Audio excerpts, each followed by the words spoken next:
J'ai commencé le surf complètement par hasard en stage, comme n'importe qui pourrait prendre un stage de surf dans une école dans les Landes. Et puis ça m'a plu, j'ai continué à pratiquer à la maison. Et puis un jour on m'a dit il y a un surf club sur l'île de Ré, est-ce que ça te dit de venir voir comment ça se passe? J'ai intégré le club, j'étais ado, hein, donc j'ai fait les compétitions.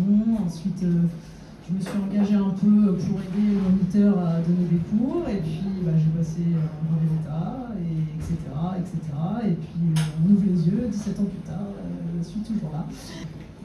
On n'était pas nombreuses, c'est sûr, à passer le diplôme. Je pense que moi, je l'ai passé en 2006. On devait être 3 ou 4 filles sur, je sais pas, une cinquantaine de personnes. Après, beaucoup de garçons, évidemment. Et en Charente-Maritime, on devait être une et demie, peut-être. Et après, ça n'a pas été... j'ai jamais senti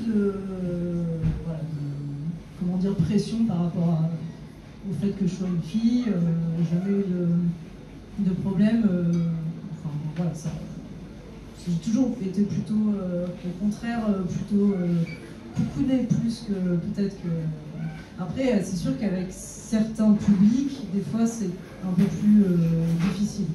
Voilà. Ce soir, c'est Surf in the City, donc c'est un événement que j'ai créé avec Erin dans le cadre des études qui porte sur le surf à travers une dimension durable, donc éco-responsable et inclusive, ici aux Cabanes Urbaines, donc dans le centre de La Rochelle. Pendant cet événement, il va y avoir plusieurs animations, donc il y aura 2 tables rondes qui portent sur le surf inclusif et une sur le surf éco-responsable, des projections vidéo donc avec Wild, Notox, Nomad Surfing, et une animation DJ, donc vraiment dans l'objectif d'en savoir le plus possible sur le surf durable, avec des intervenants très variés. Donc il y aura Sorouz qui va participer à la table ronde éco-responsable.